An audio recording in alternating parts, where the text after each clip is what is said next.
Last month, I did what's considered to be one of the biggest fork in the road moments that anyone can ever experience in their lifetime. I moved out of the house I've lived in for over 35 years, that my late husband Mark and I basically raised our two sons in, and I moved to a retirement community. Now, I knew that even though the minimum age to live there is 62, and I happen to be 68, soon to be 69, yes, that's where you're supposed to go. You're shocked that I'm almost 69. Well, I am.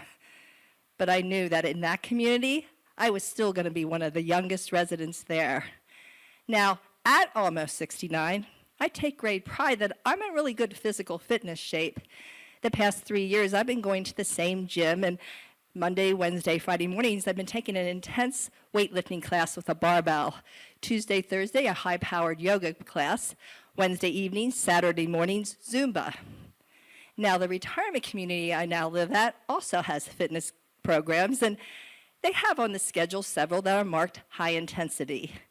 But I suspected that the retirement community's interpretation of high intensity might be a little different than the gym I belong to. But I thought after I moved in, just to try their classes for a couple weeks, and then try to figure out how to blend my old life with my now new life, and try to figure out what my role in that retirement community is going to be. So the first thing I tried was water volleyball. I heard the water volleyball was really competitive at this community, and I'm competitive. And I used to play volleyball on land in my 20s, and I was quite good. I was on several teams, and I had a killer serve. No one could ever return my serve.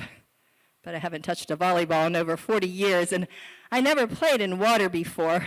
But I thought, well, now as I'm trying to create this new life, let me see what water volleyball is all about. So I headed to the pool about 10 minutes early, and the person in charge saw that I was new, and she ran up and she said, welcomed me, and she said, they are just gonna love you. She said, they're getting in the pool now. I looked over to see who they were. It was all men, 85 years old and up. They all had walkers. I thought, this isn't gonna be for me. I'm much younger than them, much better physical fitness shape. I was really afraid that my killer serve might hurt one of them, even though they play with a big beach ball. So I quickly turned around, but it was too late. They all saw me and said, oh, come on, we need another player. And then all of a sudden, I heard them fighting over me. She's on my team. Oh, no, I saw her first. I thought, what the heck? Maybe I can save them from another boring afternoon of water volleyball. Maybe I can be a ringer for whichever team I'm playing on. So as I'm standing in line waiting for my turn to get in the pool, the guy in front of me turned around and told me his name was Norman. And then he told me he was 95 years old. He said, stick with me, kid. Yes, he called me kid. They all called me the kid. He said, these guys are brutal. They're so competitive. Now I saw these frail men pushing their walkers to the side and barely being able to get in the water. I didn't see them as brutal and competitive like Norman did. But it's the strangest thing. Have you ever seen the movie Cocoon? Well, if you haven't, it's a movie about a group of elderly people that live in a retirement community. And the pool they swim in has alien cocoons at the bottom of it. The cocoons have changed the water into a fountain of youth. So as soon as they get into the pool, they regain their youthful vigor.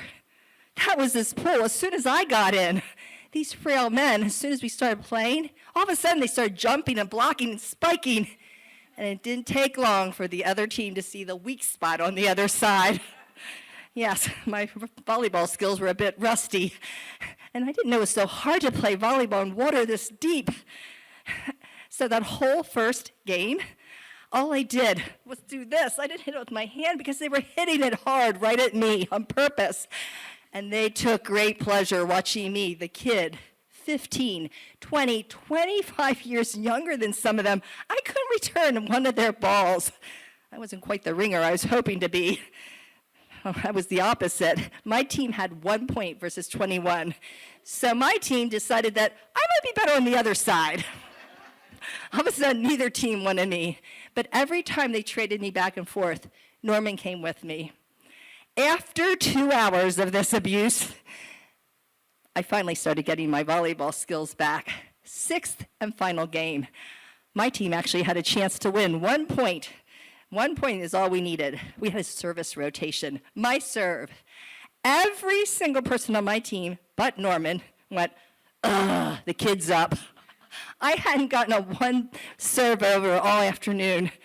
Oh man, I wanted this point. All of a sudden, this team that I thought I was too good for, I was trying out for, had to prove I can play with them.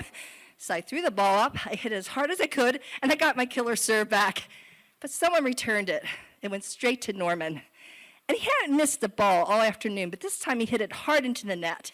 And he said, come on, kid, save it. It bounced back to me, hit my head, went to the other side, dropped over, and I got the game-winning point.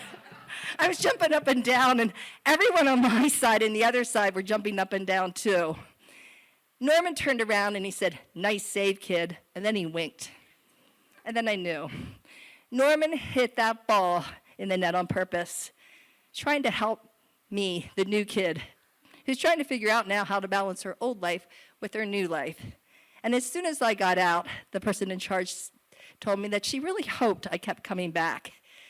She said she felt that my energy and positive attitude helped everyone in the pool that day regain their youthful vigor. And then it hit me. Maybe my role in that community is I'm the alien cocoon. Thank you.